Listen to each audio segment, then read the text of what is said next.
Welcome to 360 Tamil. இன்னைக்கு இந்த வீடியோல நம்ம எந்த படத்தோட எக்ஸ்பிளனேஷன் பத்தி பார்க்க போறோம்னா மெய்னும் மூசா அப்படின்ற படத்தை பத்தி தான் பார்க்க போறோம். இந்த படத்துல சுரேஷ் கோபி தான் லீட் ரோல் பண்ணியிருப்பாரு.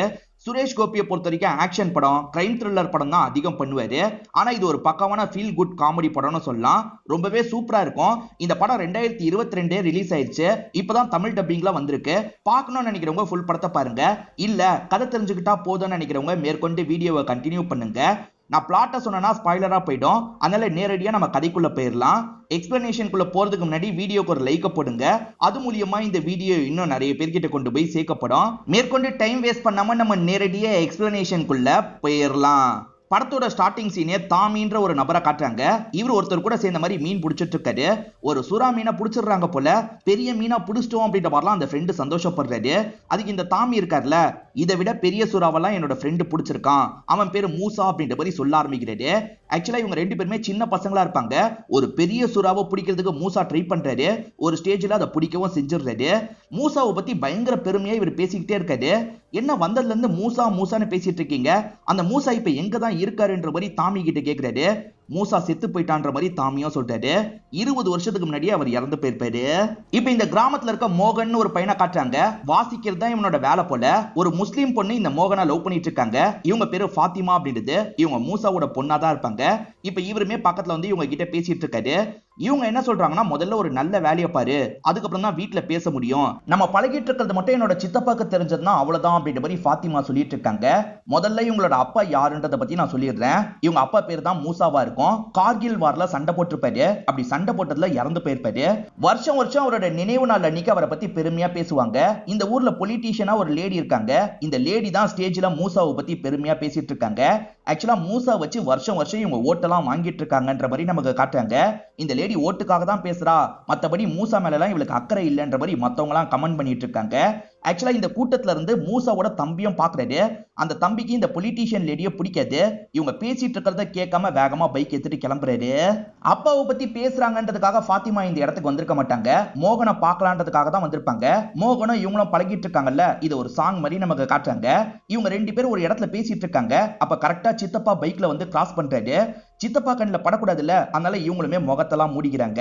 இந்த தாமி இருக்கார்ல, எப்ப பாரு மூசா மூசான்ற மாதிரி ஃப்ரெண்டை பத்தி தான் சொல்லிட்டு இருக்காரு. அவர் எப்படி ஆர்மிக்கு போனாரு, அந்த கதையை சொல்லுங்கன்ற மாதிரி இந்த ஃப்ரெண்டு கேட்கிறாரு. தாமியும் நடந்த விஷயத்த சொல்றாரு. ஆக்சுவலா மூசாக்கு மம்முட்டினா ரொம்ப பிடிக்கும். மம்முட்டி ஒரு இடத்துக்கு வரப்போறாருன்ற மாதிரி கிராமத்துக்கு தெரிய வந்திருக்கும். எல்லாருமே அந்த இடத்துல கேதர் ஆயிடுவாங்க. எப்ப மம்முட்டி வருவாருன்ற மாதிரி வெயிட் பண்ணிட்டு இருந்திருப்பாங்க. திடீர்னு பார்த்தா அந்த இடத்துல ஸ்டேஜ் இருக்குல்ல, உடஞ்சி விழ ஆரம்பிக்கும். அந்த ஸ்டேஜை பிடிக்கிறதுக்காக மூசா மட்டும் தான் போயிருப்பாரு. கஷ்டப்பட்டு அந்த ஸ்டேஜை நிறுத்திட்டு இருந்திருப்பாரு. அப்படி நிறுத்திட்டு இருக்கும்போது அவரோட ஷோல்டர்ல காயெல்லாம் பட்டிருக்கும். மம்முட்டியை வச்சு படம் எடுக்கிறதுக்கு ஒரு டைரக்டர் வந்திருப்பாரு. அந்த டைரக்டர் இந்த விஷயத்தை பார்த்து மிரண்டு போயிருப்பாரு. ஒன்ன மாதிரி ஆள் தான்ப்பா இந்தியன் ஆர்மில இருக்கணும்ன்ற மாதிரி சொல்லியிருப்பாரு. மூசாக்கு அந்த ஐடியா வந்திருக்கும். நான் ஆர்மிக்கு போக போறேன்ற மாதிரி ஆர்மிக்கு கிளம்பி போயிருப்பாரு. கார்கில் வார்ல அவன் இறந்து போயிட்டான் அப்படின்ற மாதிரிலாம் இவர் சொல்றாரு. மீன் பிடிக்க போய் பாகிஸ்தான்ல மாட்டிப்பாங்க பாத்தீங்களா, அந்த மாதிரி மாட்டினவங்களை இந்தியா மீட்டு கொண்டு வருது. அதுல ஒருத்தரா மூசா வந்துட்டு இருக்காரு. ஆக்சுவலா இவர் தான் மூசா. ஆனா இவங்க கிட்ட வேற ஒரு பேர் சொல்லி தான் காடெல்லாம் காட்டுறாரு. எப்படி இவரோட பேரு மாறுச்சு அப்படின்றதுலாம் நமக்கு தெரியல. இவருமே இந்திய மண்ணுக்கு வந்துட்டோன்ற மாதிரி பயங்கரமா சந்தோஷப்படுறாரு. அங்க சல்யூட்லாம் அடிச்சிட்டு இருக்காங்கல்ல, இவருமே இந்த இடத்துல சல்யூட்லாம் அடிக்கிறாரு. இவர் ஒரு சோல்ஜர்ல, அதனால தான் இந்த மாதிரி சல்யூட்லாம் அடிக்கிறாரு. கூட்டிட்டு வந்த ஆளுங்க இருக்காங்கல்ல, இந்த 2000 ரூபாயை வச்சு உங்க ஊருக்கு போய்க்கோங்கன்ற மாதிரி தராங்க. 2000 ரூபாய் நோட்டையே இவர் வித்தியாசமா பாக்குறாரு. ஏன்னா பல வருஷம் இவர் ஜெயிலுக்குள்ள இருந்திருக்காருல, 2000 ரூபாய் நோட்டு இப்படிதான் இருக்குமான்ற மாதிரிலாம் இவர் பார்த்துட்டு இருக்காரு. இந்த காசை வச்சு முதல்ல நம்மளோட உயர் அதிகாரிகளை போய் பார்க்கணுன்ற மாதிரி யோசிக்கிறாரு. இப்ப இவருமே டிராவல் பண்ணி உயர் அதிகாரிகளை பார்க்கறதுக்காக வந்துடுறாரு. இவரோட கெட்டப்பே ரொம்ப மோசமா இருக்குல்ல, அந்த இடத்துல விடவே மாட்டாங்க. நானும் சோல்ஜர் தான் விடுங்கன்ற மாதிரிலாம் இவர் பேசி பாக்குறாரு. யார்கிட்ட கதை விட்டுட்டு இருக்க, கிளம்புன்ற மாதிரிலாம் இவரை துரத்தி விடுறாங்க. இவரை என்ன பண்றதுன்னு தெரியாம இங்க இருந்து கிளம்பி போறாரு. அப்படியே கட் பண்ணி தாமியை நமக்கு காட்டுறாங்க. மச்சான் நீ மட்டும் இருந்தா சூப்பரா இருந்திருக்கோண்டா, சாக வேண்டியவெல்லாம் சாகாம இருக்கான், நீ எதுக்காகடா செத்து போன அப்படின்ற மாதிரிலாம் இவரோட போட்டோவை பார்த்து ஃபீலிங்கா பேசுறாரு. ப்ளீஸ் மச்சான் திரும்பி வான்ற மாதிரிலாம் கேட்டுட்டு இருக்காரு. அப்பன்னு பார்த்து மூசா இருக்காருல, இந்த இடத்துக்கு வந்து இறங்குறாரு. டே தாமின்ற மாதிரி கூப்பிடுறாரு. யாருன்னு தாமி திரும்பி பாக்குறாரு. நான் தாண்டா மூசான்ற மாதிரி சொல்றாரு. எது மூசாவா அப்படின்ற மாதிரி பயந்து இவர் வேகமா ஓடுறாரு. நம்ம விரும்பி கூப்பிட்டதுல பேய் வந்துருச்சு போலன்ற மாதிரி தான் பயப்படுறாரு. இங்கிருந்து போ இங்கிருந்து போன்ற மாதிரி தாயத்தெல்லாம் எடுத்து காமிச்சிட்டு இருக்காரு. டே நான் தாண்டா மூசா, என் கால்லாம் இருக்கு பாரு, நான் பேய் இல்லைன்ற மாதிரி சொல்றாரு. இப்பதான் தாமி கொஞ்சம் நம்ப ஆரம்பிக்கிறாரு. அதுக்குள்ள ஹீரோவை பார்த்து ஒரு நாய் கொலைக்குது. ஏன் நாய் கொலைக்குது, அப்ப இவன் கண்டிப்பா பேய் தான் போலன்ற மாதிரி திரும்பி பயந்து ஓடிட்டு இருக்காரு. இருக்காரு. அப்பன்னு பார்த்து மூசாக்கு மயக்கம் வருது போல, பொத்துன்னு மயங்கி கீழே விழுறாரு. என்ன இவன் திரும்பி இறந்து போயிட்டானா அப்படின்ற மாதிரி ஃப்ரெண்டும் பக்கத்துல வந்து பாக்குறாரு. ஆனா மூசா இருக்காருல, என் தலைக்குள்ள ஒரு புல்லட் போயிருச்சுடா, அந்த புல்லட் இருக்கிறதுனால அடிக்கடி எனக்கு மயக்கலாம் வரும், அப்படிதான் மயக்கம் வந்துருச்சு, பசிக்குதுடா வீட்டுக்கு கூட்டு போ அப்படின்ற மாதிரிலாம் கேட்கிறாரு. அப்படியே கட் பண்ணி மறுநாள் காலையில மூசாவோட வீட்டை நமக்கு காட்டுறாங்க. இவருமே தங்கச்சியை பாக்குறாரு, தங்கச்சியோட பேரை சொல்லி கூப்பிடுறாரு. தங்கச்சியும் இவரை பார்த்து பிச்சைக்காரன் நினைக்கிறாங்க. பிச்சைக்காரனு கூட என்னோட பேரு தெரிஞ்சிருக்குன்ற மாதிரிலாம் சொல்லிட்டு இருக்காங்க. நான் பிச்சைக்காரன் இல்லம்மா, உன்னோட அண்ணன்ற மாதிரி இவர் சொல்றாரு. இது அண்ணனா அப்படின்ற மாதிரி இவங்க ஷாக் ஆகுறாங்க. இந்த இடத்துல மயக்கம் போட்டு விழுந்துடுறாங்க. இப்ப சின்ன அண்ணன் மீரன் இருக்காருல, அவர் தான் எல்பி விடுறாரு. அண்ணன் பெரிய அண்ணனோட பேயை பார்த்தன்ற மாதிரி சொல்லிட்டாங்க. பேயெல்லாம் கிடையாது, அவர் உண்மையிலேயே வந்திருக்காருன்ற மாதிரி இவர் சொல்றாரு. இப்ப ஹீரோ கிட்ட இவங்க ரெண்டு பேருமே சேர்ந்த மாதிரி பேச ஆரம்பிக்கிறாங்க. அப்ப நீங்க சாவலியா, எப்படி திரும்பி வந்தீங்கன்ற மாதிரிலாம் கேக்குறாங்க. வந்தன்னு சந்தோஷப்படுவீங்களா, அதை விட்டுட்டு ஏன் சாவலன்னு கேக்குறீங்கன்ற மாதிரி இவரும் கோவப்படுறாரு. அப்பதான் இவரோட ஒய்ஃப் வந்து நிக்கிறாங்க. ஒய்ஃபை பாக்குற இவரு பயங்கரமா சந்தோஷப்படுறாரு. இத்தனை வருஷம் ஆயும் உன்னோட அழகு கொஞ்சம் கூட குறையலன்ற மாதிரி சொல்றாரு. இவங்க ஃபீல் பண்ணி அழுவுறாங்க. எதுக்காக அழுவுற, இதுக்கப்புறம் நீ அழக்கூடாது, நம்ம சந்தோஷமா இருக்கலான்ற மாதிரி சொல்றாரு. ஆனா ஒய்ஃப் அழுவுறதுக்கு ஒரு காரணம் இருக்கு. இவர் வரலன்றதுக்காக ஒய்ஃப் இருக்காங்கல்ல, செகண்ட் கல்யாணம் பண்ணிருப்பாங்க. அதுவும் யார கல்யாணம் பண்ணிருக்காங்கன்னு பாத்தீங்கன்னா இவரோட தம்பியான மீரான தான் கல்யாணம் பண்ணிருக்காங்க. கல்யாணம் பண்ணி இவங்க ரெண்டு பேருக்கு ஒரு பையன் இருக்கான். இதெல்லாம் தெரிஞ்சோன்னா ஹீரோ பயங்கரமா ஷாக் ஆயிருந்தாரு. இது இன்னொன்னு கல்யாணம் ஆயிடுச்சான்ற மாதிரிலாம் ஃபீல் பண்ணிட்டு இருக்காரு. சரி இதுக்கப்புறம் இங்க இருக்க வேணான்ற மாதிரி சோகமா நடக்கிறாரு. நீங்க வருவீங்கன்னு தெரியாதுங்க, நீங்க கால் பண்ணலனா கூட பரவாயில்ல, ஒரு மிஸ்டு காலாவது தந்திருக்கலாம்ல அப்படின்ற மாதிரி ஒய்ஃப் கேக்குறாங்க. ஆக்சுவலா இந்த படத்துல சீரியஸான சீனை லைட்டா காமெடி கலந்து தான் சொல்லியிருப்பாங்க. அதாவது பிளாக் காமெடின்னு சொல்லுவாங்கல்ல, அந்த மாதிரி தான் காமெடி இருக்கும். ஆக்சுவலா ஊர்ல இவருக்காக ஒரு செலை வச்சிருக்காங்க. அதுல தோற்றம் மறைவுலாம் இருக்கு. இவர் என்ன பண்றாருன்னா மறைவு டேட் இருக்குல்ல, அதை அழைச்சிடுறாரு. முதல்ல முடியெல்லாம் வெட்டணும்ன்ற மாதிரி ஒரு சலூனுக்கு வந்துடுறாரு. அந்த சலூனை சேர்ந்தவர் இருக்காரு பாத்தீங்களா, இவரை பக்காவா வேற ஆளா மாத்திடுறாரு. என்ன சூப்பரா மாத்திட்டடா, இந்த 20 ரூபா மீதி காசை நீயே வச்சுக்கோன்னு சொல்றாரு. இப்ப விலைவாசி எல்லாம் ஏறி போயிருச்சுல, அதை பத்தி ஹீரோக்கு தெரியல. இதனால கடைக்காரர் இருக்காருல, ஒரு சோல்ஜர் கிட்ட போய் நான் காசு வாங்குவேனா, நீங்களே இந்த காசை வச்சுக்கோங்கன்ற மாதிரி திரும்பி தந்துடுறாரு. தாமி வீட்டுல ஒரு வயசான லேடி இருக்காங்கல்ல, இவங்க சொந்த அம்மாலாம் கிடையாது, இவர் தத்து எடுத்த மாதிரி தான் வீட்டுக்கு கூட்டு வந்திருக்காரு. இப்ப தாமி கிளம்பிட்டு இருக்கும் போது ஹீரோவும் பக்கத்துல வந்து பேசுறாரு. மச்சான் அந்த மாதிரி புக்கெல்லாம் படிக்கணும் போல தோணுதுன்னு சொல்றாரு. டே இந்த காலத்துல போய் புக்கெல்லாம் படிப்பியா, இந்த காலத்துல வீடியோவே பார்க்கலாம், என் போன்ல நிறைய வீடியோஸ் இருக்கு, ஹெட்செட்டை மட்டும் முதல்ல வாங்கிடலாம், அதுக்கப்புறம் வீடியோ பார்க்கலான்ற மாதிரி சொல்றாரு. அது சரி உனக்கு என்ன ஆச்சு தெளிவா சொல்லுன்னு கேக்குறாரு. இப்ப ஹீரோவும் இவருக்கு என்ன ஆச்சுன்றத சொல்ல ஆரம்பிக்கிறாரு. இவர் சண்டை போட்டுட்டு இருக்கும் போது ஒரு பாம்பு வெடியுது. பாகிஸ்தான் சோல்ஜர் கூட சேர்ந்த மாதிரி இவரும் பொத்துன்னு விழுந்து கிடக்குறாரு. ஆக்சுவலா இவரோட ட்ரெஸ் இருக்கு பாத்தீங்களா, மிஸ் ஆகுது. எப்படி மிஸ் ஆகுதுன்னு தெரியல. இப்ப பாகிஸ்தான் சோல்ஜர் போல அப்படின்ற மாதிரி ஹாஸ்பிட்டலுக்கு எல்லாம் கூட்டு வந்துடுறாங்க. இவருக்கு ட்ரீட்மெண்ட் எல்லாம் ஆரம்பிச்சிட்டு இருக்காங்க. செக் பண்ணும் போது இவருக்கு சுன்னத் பண்ணியிருக்கிறது தெரிய வருது. இவர் முஸ்லீம், அதனால தான் சுன்னத் பண்ணியிருக்காங்க. ஆனா அவங்க பாகிஸ்தானின்ற மாதிரி நினைச்சிடுறாங்க. ஆனா பாகிஸ்தான்ல இந்த மாதிரி ஒரு சோல்ஜர் இல்லன்னு தெரிய வருது. இவர் இந்தியன் ஆர்மியை சேர்ந்தவர்னோ தெரிய வந்துருது. ஒழுங்கா இந்தியாவை பத்தின ரகசியத்தை சொல்லுன்ற மாதிரிலாம் அடிச்சு டார்ச்சர் பண்றாங்க. எவ்வளவு டார்ச்சர் பண்ணியும் சரி, இவர் கடைசி வரைக்கும் உண்மையை சொல்லியிருக்கவே மாட்டாரு. இத பத்தி எல்லாம் பிரசன்ட்ல ஒரு ஆபீசர் கிட்ட சொல்றாரு. இந்த டைம்ல தான் இந்தியாவை சேர்ந்தவங்க பாகிஸ்தான் ஆர்மி கிட்ட மாட்டிருப்பாங்க. பாகிஸ்தான் ஆர்மியை சேர்ந்தவங்க தெரியாதனமா ஒரு நபரை சாவடிச்சிருப்பாங்க. இப்ப அந்த நபரை சாவடிச்சிட்டோம்னு சொன்னா பிரச்சனை வரும், அந்த நபருக்கு பதிலா வேற ஒருத்தரை அனுப்பி வச்சிடலான்ற மாதிரி கணக்கு பண்ணிருப்பாங்க. அதுக்கு பதிலா தான் இவர் அனுப்பலான்ற மாதிரி முடிவு பண்ணிருப்பாங்க. அப்படிதான் சார் இந்த ஊருக்கு நான் வந்தேன்ற மாதிரிலாம் சொல்லிட்டு இருக்காரு. எல்லாரும் பொறுத்த வரைக்கும் மூசா இறந்து போயிட்டான்ற மாதிரி தான் அடையாளம் இருக்கு. ஆனா நான் உயிரோட தான் சார் இருக்கேன், எனக்கான அடையாளம் எனக்கு கிடைக்கணும் சார், அதுக்கு நான் என்ன பண்றது அப்படின்ற மாதிரிலாம் கேட்கிறாரு. ஆக்சுவலா கார்கில் வார் டைம்ல நிறைய பேரோட பாடி ரொம்ப மோசமான நிலைமையில கிடைச்சிருக்கும். அதனால நிறைய பேரோட பாடியை சரியா கன்ஃபார்ம் பண்ண முடியாம ஃபேமிலிக்கு தந்திருப்பாங்க. அந்த மாதிரி தான் உங்க விஷயத்திலயும் தப்பு நடந்திருக்கு. இந்த ப்ராப்ளத்தை சால்வ் பண்றது ரொம்ப கஷ்டம். அப்படியே சால்வ் பண்ணாலும் ஒரு பிரச்சனை இருக்கு. ஆக்சுவலா நீங்க இறந்து போயிட்டீங்கன்றதுக்காக தான் கவர்மெண்ட் சார்பில் இருந்து 50 லட்சம் ரூபாய்க்கு மேல உங்க வீட்டுக்கு நஷ்ட ஈடா தந்திருக்காங்க. அதெல்லாம் நீங்க திரும்பி தர மாதிரி இருக்கும்னு சொல்லிட்டாரு. இது 50 லட்சம் ரூபாயா அப்படின்ற மாதிரி இவர் ஷாக் ஆன மாதிரி பொத்துன்னு கீழே விழுந்துடுறாரு. இவருமே என்னாச்சு ஏதாச்சுன்னு கேட்கிறாரு. இல்ல சார் என் தலையில ஒரு புல்லட் இருக்கு, அடிக்கடி இந்த மாதிரி மயக்கம் வரும்னு சொல்லிட்டாரு. ஆனா உண்மையில அந்த அமௌண்ட்டை கேட்டு தான் இவருக்கு மயக்கம் வந்திருக்கும். இப்ப ஃப்ரெண்டும் இவரும் திரும்பி ஊருக்கு போயிட்டு இருக்காங்க. இவரும் ஃப்ரெண்டு கிட்ட ஒரு போன் எவ்வளவு வரும்னு கேக்குறாரு. 6000 ரூபாய் வரும்ன்ற மாதிரி ஃப்ரெண்டு சொல்லிட்டாரு. 6000 ரூபாய் கூட ஹீரோ கிட்ட இல்ல, என்ன பண்றதுன்னு யோசிக்கிறாரு. இப்ப திடீர்னு யாரையோ பாக்குறாரு போல, வண்டியை நிறுத்துங்கன்ற மாதிரி வேகமா வண்டியை விட்டு இறங்கி ஓடுறாரு. டீ கடையில டீ குடிச்சிட்டு இருக்க ஒரு நபர் தான் பார்த்து பேசுறாரு.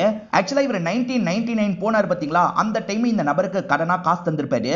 அந்த காசை எனக்கு திருப்பித்தா, இன்னைக்கு தேதிக்கு ஒரு 5000 ரூபாயாவது வரும், எனக்கு 5000 ரூபாய் தரணும்ன்ற மாதிரி சொல்றாரு. சரின்ற மாதிரி அந்த நபருமே இந்த இடத்துல ஏத்துக்கிறாரு. இப்ப மூசாவும் நமாஸ் பண்றதுக்காக வந்திருக்காரு. அங்க எட்டு மாதிரி ஒருத்தர் இருக்காரு பாத்தீங்களா, அவர்கிட்ட பேச ஆரம்பிக்கிறாரு.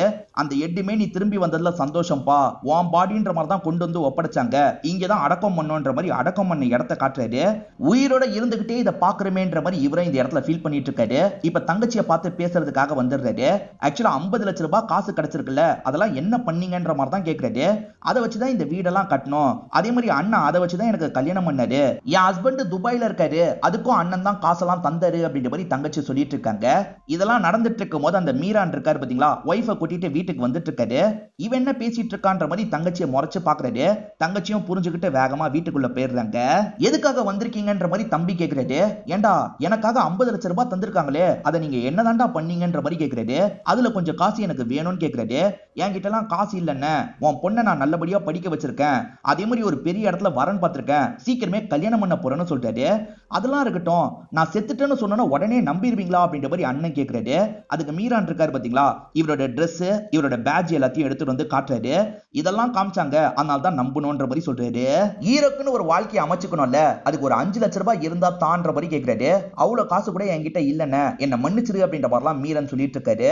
ஏண்டா என்னால் தான் நீங்க எல்லாருமே வசதியா இருக்கீங்க, ஆனா எனக்கு காசு தர மாட்டீங்களா, உங்களெல்லாம் கவனிச்சுக்கிறேன்டா அப்படின்ற மாதிரி கோவமா இங்க இருந்து கிளம்புறாரு. உண்மையிலேயே கோவலாம் பட மாட்டாரு, சும்மா தம்பி கிட்ட விளையாடுறதுக்காக தான் இந்த மாதிரிலாம் பண்ணிட்டு கிளம்புறாரு. ஹீரோவை பொறுத்த வரைக்கும் அடையாளம் இல்லாம இருக்காருல, அதனால இன்ஸ்பெக்டரை பார்த்து பேசுறதுக்காக வந்திருக்காரு. சார் இல்ல எங்களால என்ன செய்ய முடியும், நீங்க ஆர்மியில தான் பார்த்து பேசணும்ன்ற மாதிரி இன்ஸ்பெக்டர் சொல்றாரு. ஆர்மியை சேர்ந்தவங்க தான் லோக்கல் ஸ்டேஷன்ல கம்ப்ளைண்ட் கொடுக்க சொன்னாங்கன்னு சொல்றாரு. இல்ல சார் அப்படிலாம் கம்ப்ளைண்ட் எடுக்க முடியாதுன்ற மாதிரி இன்ஸ்பெக்டர் சொல்றாரு. இப்ப நீங்க தான் மூசான்றதுக்கே எந்த ஒரு ப்ரூஃபும் இல்ல, உங்ககிட்ட கம்ப்ளைண்ட்லாம் எடுக்க முடியாது, நீங்க ஒரு லாயரை பார்த்து பேசுங்கன்ற மாதிரி சொல்றாரு. இப்ப ஹீரோயின் இருக்காங்கல்ல, ஹீரோ கூட சேர்ந்து எடுத்த போட்டோலாம் பார்த்துட்டு இருக்காங்க, அவர் ட்ரெஸ் எல்லாம் பார்த்துட்டு இருக்காங்க. அப்பன்னு பார்த்தா ஹஸ்பண்ட் வந்துடுறாரு. ஹஸ்பண்டுக்கு இந்த விஷயம்லாம் பிடிக்கல, நம்ம லைஃப்ல நிறைய மாற்றம்லாம் ஏற்பட்டுருச்சு, திரும்பியும் நீ அந்த விஷயத்தெல்லாம் பார்த்துட்டு இருக்காது அப்படின்ற மாதிரி கொஞ்சம் கோவமா சொல்றாரு. ஹீரோயின் எந்த வழியா வருவாங்கன்னு தெரிஞ்சுக்கிட்டு ஹீரோவும் அந்த இடத்துல நின்னுட்டு இருக்காரு. இப்ப ஹீரோயின் வந்தோன்னா பக்கத்துல வந்து பேச ஆரம்பிக்கிறாரு. உன் போன் நம்பர் மட்டும் தா, நம்ம போன் மூலியமா பேசலான்ற மாதிரி சொல்லிட்டாரு. என் ஹஸ்பண்டுக்கு தெரிஞ்சா பிரச்சனை ஆயிடும், நான் தரமாட்டேன் அப்படின்ற மாதிரி சொல்லிட்டாங்க. எது அவன் உனக்கு ஹஸ்பண்டா, அப்படி பார்த்தா நான் தான் உன்னோட மொத ஹஸ்பண்ட், நம்பர் தான்ற மாதிரிலாம் கேட்கிறாரு. இவங்க கண்டுக்காம நடந்து போயிட்டு இருக்காங்க. ஆனா சின்ன பையன் இருக்கான்ல, இதுதான் நம்பருன்ற மாதிரி நம்பரை சொல்ல ஆரம்பிக்கிறான். இவரும் வேகமா நோட் பண்ணிட்டு இருக்காரு. ஆனா பையனுக்கு ஒரு நம்பருக்கு மேல தெரியல. அப்ப அம்மா இருக்காங்கல்ல, இதுதான் நம்பருன்ற மாதிரி பையனுக்கு சொல்லி தராங்க. பையனும் மீதி நம்பரை சொல்றான். இப்ப இவருமே பயங்கரமா சந்தோஷப்பட்டு இருக்காரு. ஆக்சுவலா மீனவர்கள்லாம் திரும்பி வந்தாங்கல்ல, திரும்பி செக் பண்றதுக்காக ஆளுங்க வராங்க. எல்லாம் கரெக்டா வந்திருக்காங்களான்ற மாதிரி விசாரிக்கிறாங்க. அப்பதான் ஒரு நபர் வரலன்றதையும் உங்களுக்கு தெரிய வருது. அவருக்கு பதிலா தான் ஹீரோ வந்திருக்காருன்னு உங்களுக்கு தெரிய வருது. இவருக்கு பதிலா எதுக்காக ஹீரோ வந்தாருன்ற மாதிரிலாம் இவங்க யோசிக்கிறாங்க. இந்த ஊர்ல ஒரு லேடி பொலிட்டிக்கல் பவர்ல இருக்காங்கல்ல, இதுக்கு காரணமே மீரானா தான் இருப்பாரு. மீரான் அண்ணன் ஆர்மில இறந்து போயிட்டார்ல, அதனால மீரான் சொல்றவங்களுக்கு ஓட்டு போடுறதுக்கு மக்கள்லாம் தயாரா இருப்பாங்க. அது லேடிஸ் வார்டா இருக்கும், அதனால இவரு நிக்க முடியாததுனால இந்த லேடியை நிறுத்தி இருப்பாரு. இந்த லேடி படிப்படியா வளர்ந்து போயிருப்பாங்க. என்னால் தான் நீ பெரிய அரசியல்வாதியா மாறின, எனக்கு வாய்ப்பு தான்ற மாதிரி இவரு கேட்கிறாரு. ஆனா இவங்க தர முடியாதுன்னு சொல்றாங்க. ஏன்னா இதுக்கப்புறம் உன் அண்ணனோட பேரை சொல்லி ஓட்டெல்லாம் வாங்க முடியாது. இப்ப உனக்கும் உன்னோட அண்ணனுக்கும் நடுவுல கூட சண்டை போயிட்டு இருக்க போலியே, உன் அண்ணன் மூலியமா எப்படி ஓட்ட வாங்கணும்ன்றது எனக்கு தெரியும், அதை நான் பாத்துக்கிறேன், நீ கிளம்புன்ற மாதிரி சொல்லிட்டாங்க. இதனால தம்பி இருக்கார்ல, அண்ணன் சப்போர்ட் கண்டிப்பா நமக்கு வேணும், ஏன்னா அண்ணன் கையை காட்டினா ஓட்ட போடுவாங்க, அண்ணன் கூட பிரச்சனையை சால்வ் பண்ணணும்னு நினைக்கிறாரு. அண்ணன் உங்க கிட்ட பேசணும்ன்ற மாதிரி பக்கத்துல வர வச்சிடுறாரு. 5 லட்சம் ரூபாய் கேட்டீங்கல்ல, நான் தரேன்ற மாதிரி சொல்லிட்டாரு. இது 5 லட்சம் ரூபாய் தரியா, எனக்கு 50 லட்சம் ரூபாய் வேணும்ன்ற மாதிரி ஹீரோவும் வீம்பு பண்றதுக்காக பேசுறாரு. இதனால தம்பிக்கு என்ன பண்றதுன்னு தெரியல, நான் கிளம்புறேன்ற மாதிரி பைக் எடுத்துட்டு கிளம்புறாரு. ஆனா தம்பிக்காக இவர் பிடிச்ச மீனெல்லாம் வச்சிருக்காரு. தம்பிக்கு மீன் பிடிக்கும்னு தெரிஞ்சுதான் இப்படி வச்சிருக்காரு. தம்பி கிட்ட விளையாடுறதுக்காக தான் இந்த மாதிரிலாம் பண்றாரு. தம்பி மேலே இவருக்கு கோவம்லாம் இல்ல. ஒரு மீனவருக்கு பதிலாக தான் ஹீரோவை அனுப்பி வச்சிருக்காங்கன்றது மேலதிகாரிகளுக்கு தெரிய வந்துருது. ஆனா அவங்களுக்கு ஒரு டவுட் வருது, இவர் இந்தியன் சோல்ஜர் அப்படின்றத கண்டுபிடிச்சிருக்காங்க, டார்ச்சர் பண்ணிருக்காங்க. அவங்க டார்ச்சர் பண்ணதுல இவர் ஸ்பையா கூட மாறி இருக்கலாம், பாகிஸ்தானுக்கு வேலை பார்க்கறதுக்காக கூட இந்த இடத்துக்கு வந்திருக்கலாம். அதனால எடுத்தோம் கவுத்தோன்னு அவர் சொல்றதை வச்சு அவரை நம்ப முடியாது, அவரை க்ளோஸா வாட்ச் பண்ணும் அப்படின்ற மாதிரி சொல்லிட்டாரு. சரின்ற மாதிரி இங்க இருக்க ஆளுங்களுமே ஏத்துக்கிறாங்க. இப்ப ஹீரோவும் ஒய்ஃபுக்கு கால் பண்ணி பேசுறாரு. ஒய்ஃப் இருக்காங்கல்ல, அவர் வந்துட போறாரு, சீக்கிரமா பேசுங்க சீக்கிரமா பேசுங்கன்னு சொல்றாங்க. ஏன்டி இப்படி அவசரப்பத்துற அப்படின்ற மாதிரி இவரும் ஜாலியா உங்ககிட்ட பேசிட்டு இருக்காரு. டவர் கிடைக்கலன்னு கொஞ்சம் தள்ளி வராரு. தெரியாதனமா ஃப்ரெண்டு மேல இடிச்சு கீழே விழுந்துடுறாரு. போனுமே தண்ணிக்குள்ள போய் விழுந்துருது. போன் டேமேஜ் ஆயிடுச்சுல, நமக்கே சொந்த போன் வாங்கிடலான்ற மாதிரி இவர் யோசிக்கிறாரு. சீக்கிரமா என்கிட்ட வாங்கின காசை தானு கேட்டாரு பாத்தீங்களா, அந்த நபர் தந்துடுறாரு. அது மூலியமா தான் இவர் போனை வாங்குறாரு. ஒய்ஃப் இருக்காங்கல்ல, அந்த மீரான் கூட அன்பா தான் இருக்காங்க. மீரான் கூட பைக்ல போகும்போது கூட ஹீரோக்கு கையெல்லாம் காமிச்சிட்டு இருக்காங்க. இது எல்லாத்தையும் ஒரு சாங் மாதிரி நமக்கு காட்டுறாங்க. அதே மாதிரி நடுவுல அவங்க கிட்ட வீடியோ கால்ல எல்லாம் இவர் பேசிட்டு இருக்காரு. அப்படி பேசிட்டு இருக்கும் போது மீரான் சட்டுன்னு போனை புடிங்கிடுறாரு. அண்ணன், இந்த மாதிரி கால் பண்ற வேலை எல்லாம் வச்சுக்காதன்ற மாதிரி சொல்றாரு. ஆக்சுவலா தம்பிக்கு இடம் இருக்கு பாத்தீங்களா, அதை அளக்கிறதுக்காக அண்ணன் ஆளுங்களை எல்லாம் கூட்டு வந்திருக்காரு. நீ என்ன பண்ணிட்டு இருக்க, இது என்னோட இடம், என்னோட இடத்தெல்லாம் தரமாட்டேன்ற மாதிரி தம்பி பிரச்சனை பண்றாரு.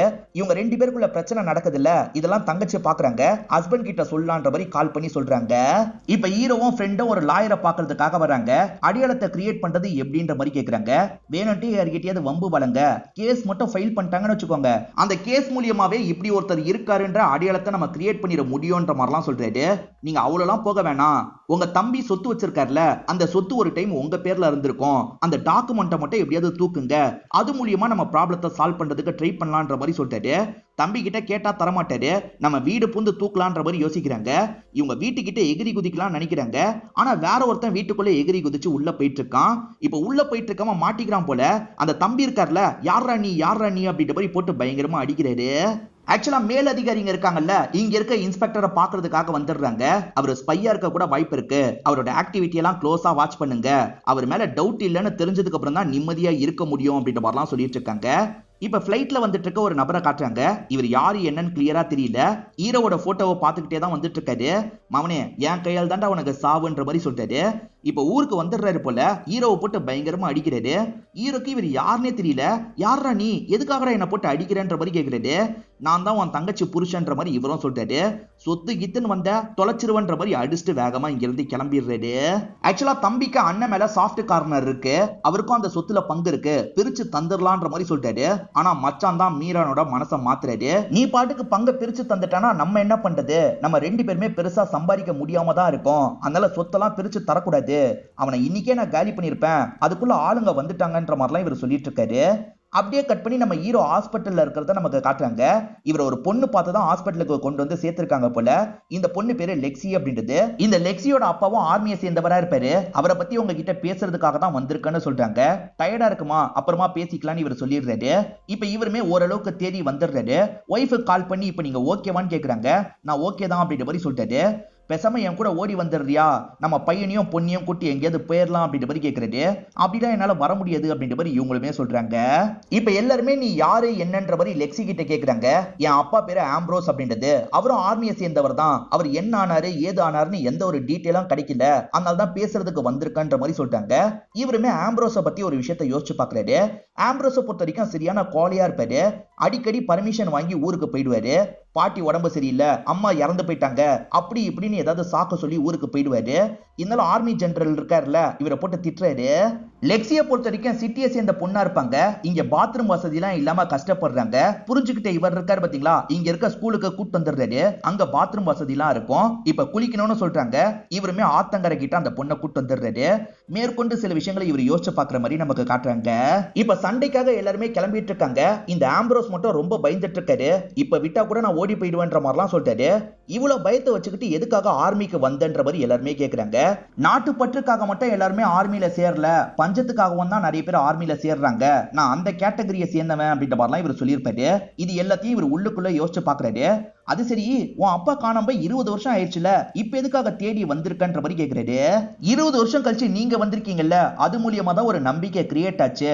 என் பாட்டி படுத்த படுக்கையா இருக்காங்க, சாகிறதுக்கு முன்னாடி பையனை பார்க்கணும்னு ஆசைப்படுறாங்க, என் அப்பாவை பத்தி ஏதாவது தெரிஞ்சா சொல்லுங்க, அது மூலியமா என்னோட அப்பாவை நான் தேடி கண்டுபிடிச்சிருவேன்ற மாதிரிலாம் சொல்றாங்க. ஆம்ப்ரோஸை பத்திலாம் எனக்கு எதுவுமே தெரியாதுன்ற மாதிரி இவரும் சொல்றாரு. ஹீரோ கிட்ட விசாரிக்கணும்ன்ற மாதிரி ஒரு போலீஸ் கூப்பிட்டு இருக்காரு. ஆனா ஹீரோ இருக்கார்ல, அந்த போலீஸை அடிச்சிடுறாரு. இத ஃப்ரெண்டு லாங்ல இருந்து கவனிச்சிருப்பாரு. ஏன்டா அடிச்சன்ற மாதிரி கேக்குறாரு. அடிச்சாதானே என் பேர்ல கேஸ் விழும், அதுக்காக தான் இப்படி பண்ணேன்னு சொல்லிட்டாரு. போலீஸ் அடிச்சதுக்காக இவரை லாக்அப் குள்ள உட்கார வச்சிடுறாங்க. அந்த இடத்துல தான் மோகன் இருக்கான். ஆக்சுவலா இவங்களுக்கு முன்னாடி ஒருத்தன் வீட்டுல எகிரி குதிச்சான் பாத்தீங்களா, அது மோகனா தான் இருக்கும். ஃபாத்திமா கிட்ட பேசுறதுக்காக தான் எகிரி குதிச்சிருப்பான். அண்ணனை அரெஸ்ட் பண்ணிருக்காங்கன்னு தெரிஞ்சோடனே இந்த இடத்துக்கு மீரன் வந்துடுறாரு. என் அண்ணனை முதல்ல ரிலீஸ் பண்ணுங்கன்ற மாதிரிலாம் பேசிட்டு இருக்காரு. நீ எதுக்காகடா இந்த இடத்துக்கு வந்த அப்படின்ற மாதிரி அண்ணனும் கோவப்படுறாரு. முதல்ல என் மேல எஃப்ஐஆர் போடுங்கன்ற மாதிரி சொல்லிட்டாரு. இப்ப ஹீரோக்காக பேசுறதுக்கு லாயர் வந்துடுறாரு. ஏன் இன்னும் எஃப்ஐஆர் போடாம இருக்கீங்க, சீக்கிரமா போடுங்கன்ற மாதிரிலாம் சொல்லிட்டாரு.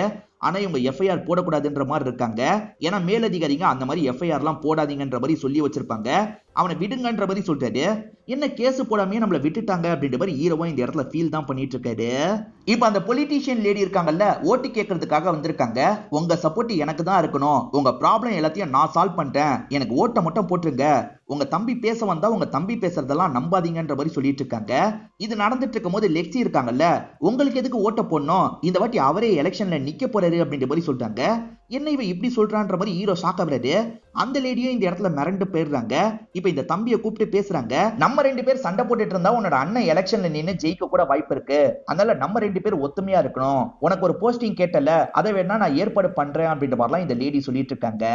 நீ எதுக்காக அந்த மாதிரி சொன்னன்ற மாதிரி இவர் லெக்ஸி கிட்ட கேக்குறாரு. அந்த லேடி ஓவரா வாய் பேசினாங்கல்ல, அதனால தான் சும்மா சொன்னன்ற மாதிரி லெக்ஸி சொல்றாங்க. இல்ல நான் எலெக்ஷன்ல நிக்கிறதுக்கு ட்ரை பண்ண போறேன், அவங்க ஓகே சொல்லனாலும் பரவாயில்ல, நான் எலெக்ஷன்ல நிக்க போறேன்னா ஒரு அட்டென்ஷன் கிரியேட் ஆகும்னு சொல்றாரு. இப்போ இவர் ட்ரை பண்றதுக்காக வராரு. சாரி சார், ப்ரூஃப் இல்லாம எலெக்ஷன்ல எல்லாம் நிக்க முடியாதுன்ற மாதிரி அவங்க சொல்றாங்க. ஒரு சிட்டிசனா எனக்கு எந்த ஒரு ப்ரூஃபும் இல்ல, அதனால என்னால எலெக்ஷன்ல நிக்க முடியல அப்படின்ற மாதிரி இவர் போராட்டம் அறிவிச்சிடுறாரு. உண்ணாவிரத போராட்டம் அப்படின்ற மாதிரி தான் அறிவிக்கிறாரு. இவர் மட்டும் சாப்பிடாம இருக்காரு, ஆனா இவர் கூட இருக்காங்கல்ல அவங்களாம் இவர் கண் முன்னாடியே சாப்பிட்டு வெறுப்பேத்திட்டு இருக்காங்க. இவருக்கு பயங்கரமா கோவம் வருது. ஒரு நாளாவது சாப்பிடாம இருங்க, அப்பதான் நிறைய பேர் இந்த இடத்துக்கு வருவாங்கன்ற மாதிரி சொல்லிட்டு இருக்காங்க. இப்ப மீடியாட்கள்லாம் இந்த இடத்துக்கு வந்துடுறாங்க. ஒரு முன்னாள் சோல்ஜருக்கு இந்த மாதிரி ஒரு நிலைமையா, அவர் யாருன்னே அவருக்கு தெரியல, அவருக்கான அடையாளத்தை நம்ம வாங்கி தரணும் அப்படின்ற மாதிரி எல்லாருமே ஒவ்வொன்னு பேசிட்டு இருக்காங்க. இவங்க நினைச்ச மாதிரியே அட்டென்ஷன்லாம் கிடைக்க ஆரம்பிக்குது. ஹீரோ ஒரு இடத்துல உண்ணாவிரதம் இருக்காரு பாத்தீங்களா, அந்த இடத்துல தூங்கிடுறாரு. இந்த லெக்ஸியும் தூங்கிடுறாங்க. முடிச்சு பார்க்கும்போது ஹீரோ அந்த இடத்துல இல்ல, வீட்டுக்கு போயிருப்பாரான்ற மாதிரி வீட்டுக்கு வந்துடுறாங்க. மூசா வந்தாரா அப்படின்ற மாதிரிலாம் கேக்குறாங்க. மூசா எதுக்காக இந்த இடத்துக்கு வர போறாரு, இது ஒண்ணும் அவரோட வீடு இல்ல, நீ கிளம்புன்ற மாதிரி தங்கச்சி ஹஸ்பண்ட சொல்லிட்டு இருக்காரு. இதை கேட்டு லெக்ஸி டென்ஷன் ஆயிடுறாங்க. ஹீரோவால் தான் இன்னைக்கு நீங்க வசதியா வாழ்ந்துட்டு இருக்கீங்க, அதனால ஹீரோவை கொஞ்சமாவது மதிங்கன்ற மாதிரிலாம் கோவமா பேசுறாங்க. அதெல்லாம் எங்களுக்கு தெரியும், நீ கிளம்புன்ற மாதிரி இந்த தங்கச்சி ஹஸ்பண்ட் கூட கூட பேசிட்டு இருக்காரு. இந்த லெக்ஸியும் இங்க இருந்து கிளம்பிடுறாங்க. இப்ப லெக்ஸி லாயரை பாக்குறதுக்காக வராங்க. பார்த்தா லாயர் வீட்டுல தான் பசி தாங்க முடியாம ஹீரோ சாப்பிட்டுட்டு இருக்காருன்னு தெரிய வருது. நீங்க எதுக்காக இந்த மாதிரி பண்ணீங்கன்ற மாதிரி இவங்களுமே கோவப்படுறாங்க. உங்க ப்ராப்ளத்துக்கு ஒரு சொல்யூஷன் கிடைச்சா என்னோட அப்பாவை பத்தி தெரியும்னு நினைச்சேன், ஏன் இப்படி பண்ணீங்கன்னு கேக்குறாங்க. உன் அப்பாவை பத்தி எதுவும் தெரிய போறது இல்ல, ஏன்னா ஏற்கனவே உன்னோட அப்பா இறந்து போயிட்டாருன்னு சொல்றாரு. இங்கதான் பிளாஷ்பேக்க நமக்கு காட்டுறாங்க. ஆக்சுவலா மூசா கூட தான் அந்த ஆம்ப்ரோஸ் இருப்பாரு. 2 பேருமே எதிரிங்க வந்தா சண்டை போடலான்ற மாதிரி ஒரு இடத்துல உட்காந்துட்டு இருக்காங்க. அப்ப எதிரிங்க வராங்க, இவங்களுமே எதிரியை நோக்கி ஓடிட்டு இருக்காங்க. அப்பன்னு பார்த்து இந்த ஆம்ப்ரோஸ் இருக்காருல, ஒரு கண்ணி வெடியில காலை வச்சிருவாரு. என்ன பண்றதுன்னு தெரியாம முழிச்சிட்டு இருக்காரு. ஆளுங்க வேற அந்த பக்கம் வந்துட்டு இருக்காங்க. இவருமே காலை எடுக்கலாம்னு நினைக்கிறாரு. காலை எடுத்தும் அது வெடிக்கல, அதனால இவர் சந்தோஷப்பட்டு இருக்காரு. ஆனா வந்த எதிரிங்க இருக்காங்கல்ல, அந்த இடத்துல எல்லாம் ஷூட் பண்றாங்க. ஷூட் பண்ணதுல அந்த பாம்பு வெடிச்சிருது. அப்படி வெடிச்சதுல இந்த ஆம்ப்ரோஸ் இருக்கார்ல, துண்டு துண்டா சதறி போயிடுறாரு. அவரோட பாடியை பார்க்க கோரமா இருக்குல்ல, அதனால ஹீரோ என்ன பண்றாருன்னா இவரோட யூனிஃபார்மை கலட்டி அவரோட மேல போட்டு மறைக்கிறாரு. மேற்கொண்டு இவர் சண்டை போட்டுட்டு இருக்காரு. அப்பதான் ஒரு வெடி வெடிச்சிருக்கும், இவரும் அடிபட்டு கிடந்திருப்பாரு. யூனிஃபார்ம் இல்லாததுனால தான் இவர் பாகிஸ்தானை சேர்ந்தவரோ அப்படின்ற மாதிரி அவங்க சந்தேகப்பட்டிருப்பாங்க. ஆக மொத்தத்துல அப்பா இறந்து போயிருக்காரு. உன் அப்பாவோட பாடியை தான் என் பாடின்னு நினைச்சு புதைச்சிருக்காங்கன்னு நினைக்கிறேன், ஏன்னா அந்த இடத்துல தான் என்னோட ட்ரெஸ் பேட்ச் எல்லாம் போட்டேன்ற மாதிரி இவர் சொல்லிட்டு இருக்காரு. இதை கேட்கிற இந்த பொண்ணுமே ஃபீல் பண்றாங்க. சரி, அப்பாக்கு செய்ய வேண்டிய இறுதி சடங்கையாவது நான் செய்யணும், நம்ம தோண்டி பாடியை எடுத்துடலாம், அந்த பாடியை எடுத்து என் கூட டிஎன்ஏ டெஸ்ட் பண்ணி பார்க்கலாம், ஏன் அப்பான்னு தெரிஞ்சிடும், அது மூலியமா நீங்க இல்லன்றது கன்ஃபார்ம் ஆயிடும், உங்க ப்ராப்ளமும் சால்வ் ஆயிடும், என் ப்ராப்ளமும் சால்வ் ஆயிடும்னு சொல்றாங்க. என் ரிலீஜியனை சேர்ந்தவங்க அதுக்கு அலோவ் பண்ண மாட்டாங்கன்ற மாதிரி இவர் சொல்றாரு. நம்ம என்ன சொல்லிட்டா எடுக்க போறோம், சொல்லாம எடுக்கலான்ற மாதிரி இவங்க சொல்றாங்க. அதெல்லாம் முடியாதுன்ற மாதிரி இவரும் இந்த இடத்துல மறுத்துறாரு. ஆனா நம்ம பண்ணணும் அப்படின்ற மாதிரி இவங்களுமே உள்ளுக்குள்ள யோசிச்சுட்டு இருக்காங்க. இப்போ ஒய்ஃப் இருக்காங்கல்ல, பொண்ணோட கல்யாண பத்திரிகை வைக்கிறதுக்காக வீட்டுக்கு வந்திருக்காங்க. அப்பாக்கு கல்யாண பத்திரிகை வைக்காம இருக்க முடியாதுன்றதுக்காக தான் வந்து வச்சேன், ஆனா உங்க தம்பிக்கு நீங்க வரல பெருசா விருப்பம் கிடையாது, நீங்க வராதீங்கன்ற மாதிரி சொல்றாங்க. ஒரு நிமிஷம் நில்லுன்ற மாதிரி இவரும் கொலுசு எடுத்து இவங்க கிட்ட தராரு. ஏதோ என்னால முடிஞ்சது பொண்ணு கிட்ட தந்துருன்ற மாதிரி சொல்றாரு. சரின்ற மாதிரி இவங்களும் லைட்டா ஃபீல் பண்ணிக்கிட்டே இங்க இருந்து கிளம்புறாங்க. இவர் திரும்பி நிக்க சொல்லிட்டு பக்கத்துல வந்து பேசுறாரு. எல்லாம் முடிஞ்சதுக்கு அப்புறம் நம்ம 2 பேருமே வேற ஊருக்கு ஓடி போயிடலாமான்ற மாதிரி கேக்குறாரு. ஒய்ஃப் முறைச்சுக்கிட்டே இங்க இருந்து கிளம்பி போயிடுறாங்க. இப்ப நைட்டு நேரம் மோகன் இருக்கான் பாத்தீங்களா, இவர்கிட்ட பேசுறதுக்காக வந்திருக்கான். நாங்க 2 பேருமே லவ்லாம் பண்ணிட்டு இருந்தோம், உங்க தம்பி தான் கட்டாயப்படுத்தி கல்யாணம் பண்ணி வைக்கிறாரு போல, நீங்க தான் உங்க பொண்ணு கிட்ட பேசணும்ன்ற மாதிரி மோகன் சொல்றான். சரி நம்பரை சொல்லுன்ற மாதிரி இவரும் டீல் பண்றாரு. அந்த பொண்ணு ஹாஸ்டல்ல இருப்பாங்க, அந்த நம்பர் தான் இவர் சொல்லியிருக்காரு போல. இவருமே இப்ப பொண்ணு கிட்ட பேச ஆரம்பிக்கிறாரு. நான் தான் உன்னோட அப்பா, உனக்கு தெரியும்ல அப்படின்ற மாதிரிலாம் பேசுறாரு. ஆக்சுவலா மோகனுக்காக பேச நினைக்கல, இவர் பொண்ணு கிட்ட பேசணுன்றதுக்காக தான் இப்படி பேசிட்டு இருக்காரு. ஆனா பொண்ணுக்கு அப்பா கூட எந்த ஒரு ரிலேஷன்ஷிப்பும் இல்லல, அதனால பெருசா பேச விரும்ப மாட்டாங்க. என்ன பொறுத்த வரைக்கும் மீரன் தான் அப்பான்ற மாதிரிலாம் சொல்றாங்க. இதை கேட்டு இவரும் இந்த இடத்துல பயங்கரமா ஃபீல் பண்ணிட்டு இருக்காரு. என்ன நீங்க ஃபீல் பண்ணிட்டு இருக்கீங்க, எனக்காக பேசுங்கன்ற மாதிரி மோகன் சொல்றாரு. உன்னை விட எல்லா விதத்திலயும் அந்த மாப்பிள்ள பையன் பெஸ்ட்னு என்னோட பொண்ணு தான் முடிவு எடுத்திருக்கா, நீ புரிஞ்சுக்கோ, விலகி போன்ற மாதிரிலாம் சொல்றாரு. இவனுமே சரின்ற மாதிரிலாம் இந்த இடத்த விட்டு கிளம்பிடுறான். இன்னைக்கு பொண்ணோட கல்யாணம்ல எல்லாருமே ரொம்ப சந்தோஷமா இருக்காங்க. இந்த இடத்துல ஒரு சாங் மாதிரி நமக்கு காட்டுறாங்க. சாங்லாம் ஓடிட்டு இருக்கிறதுனால இந்த இடம் ரொம்ப சத்தமா தான் இருக்கு. இதுக்கு பக்கத்துல தான் மசூதி இருக்கும் போல. இப்ப மசூதிக்குள்ள லெக்ஸி இருக்காங்கல்ல, எகிரி குதிக்கிறாங்க. அந்த இடத்துல இருக்க கல்லறையை தோண்டி பார்க்கிறதுக்காக தான் இந்த மாதிரி பண்ணிட்டு இருக்காங்க.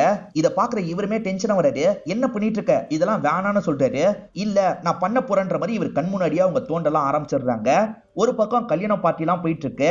திடீர்னு இந்த இடத்துல கரண்ட் போயிருது, அதனால சவுண்ட் எல்லாம் ஹெவியா கேக்குது. இவங்க தோன்றாங்கல்ல, தங்கச்சி ஹஸ்பண்டுக்கு இந்த சவுண்ட் துண்டா கேக்குது. உள்ள யாரோ நுழைஞ்சிருக்காங்க போல, பிடிக்கணும்ன்ற மாதிரிலாம் ஆளுங்க கிட்ட சொல்றாரு. ஆளுங்க உள்ள வந்துட்டு இருக்காங்க. இதனால மூசா இருக்கார்ல, லெக்ஸிய ஒளிய சொல்றாரு. அவங்களும் போய் ஒளிஞ்சுக்கிறாங்க. இப்ப வர ஆளுங்க கூட இவர் பயங்கரமா சண்டெல்லாம் போட்டுட்டு இருக்காரு. இவர் மசூதிக்குள்ள பூந்துதான் எதையோ திருடுறதுக்கு ட்ரை பண்றாரு அப்படின்ற மாதிரி எல்லார்கிட்டயும் சொல்றாங்க. அதனால எல்லாருமே சேர்ந்த மாதிரிலாம் இவரை பிடிக்கிறதுக்காக வந்துட்டு இருக்காங்க. இது மூலியமா ஹீரோக்கு கெட்ட பேரை ஏற்படுத்தலாம் அப்படின்ற மாதிரி இந்த பொலிட்டீஷியன் லேடியும் யோசிக்கிறாங்க. ஒரு ஸ்டேஜ்ல எல்லாருமே சேர்ந்த மாதிரி ஹீரோவை லாக் பண்ணிடுறாங்க. திருடவா பாக்குறன்ற மாதிரிலாம் இழுத்துட்டு போயிட்டு இருக்காங்க. ஆனா தம்பி இருக்கார்ல, முதல்ல என் அண்ணன் மேல இருந்து கையெடுங்கடா, என் அண்ணன் அப்படிலாம் பண்ணிருக்க மாட்டாரு அப்படின்ற மாதிரி அண்ணனுக்கு சப்போர்ட்டிவா பேசுறாரு. ஒரு முன்னாள் சோல்ஜர்னு கூட பார்க்காம ரொம்ப மோசமா ட்ரீட் பண்றாங்கல்ல, இதனால ஹீரோவும் விரக்தி ஆகி நிறைய விஷயங்களை பேசுறாரு.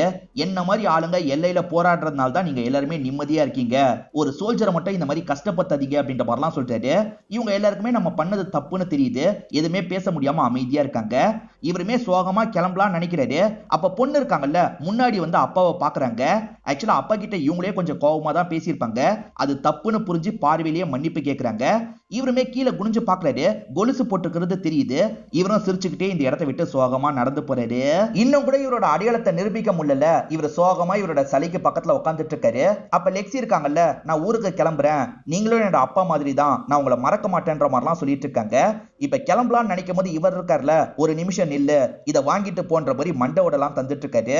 உன் அப்பாவோட மண்டவோடு தான் அப்படின்ற மாதிரி தராரு. இவர் சண்டெல்லாம் போட்டுட்டு இருந்தாரு பாத்தீங்களா, அந்த கேப்ல லுங்கில ஒளிச்சு வச்சிருப்பாரு. இப்ப இவங்களுமே இவர்கிட்ட வாங்கிட்டு இங்க இருந்து கிளம்ப ஆரம்பிக்கிறாங்க. அப்பதான் இவரை பத்தி விசாரிச்சுட்டு இருந்த ஆபீசர்ஸ் இருக்காங்கல்ல, இந்த இடத்துக்கு வந்துடுறாங்க. இவரை ஃபாலோ பண்ணதுல இவர் ரொம்ப நல்லவர்ன்றது தெரிய வந்திருக்கும். அதனால தான் இவர்கிட்ட நேரடியா வந்து பேசுறாங்க. இவருக்கான மரியாதையை நம்ம செலுத்தணும், அதே மாதிரி இவருக்கான அடையாளத்தை தரணும்ன்ற மாதிரி முடிவு பண்ணிருப்பாங்க. இவர் ஆர்மில இருந்திருந்தா இத்தனை வருஷத்துல எந்த பொசிஷனுக்கு போயிருப்பாரோ அந்த பொசிஷனை நேரடியா தரணும்னு நினைக்கிறாங்க. ஆக்சுவலா இவர் பாகிஸ்தான் ஆர்மி கிட்ட அடி வாங்கியும் எந்த ஒரு சீக்ரெட்டையும் சொல்லல, அதுக்காகவும் இவரை பயங்கரமா பாராட்டி அவார்ட்லாம் தந்துட்டு இருக்காங்க. ஒய்ஃப் தம்பின்னு எல்லாருமே பெருமையா பார்த்துட்டு இருக்காங்க.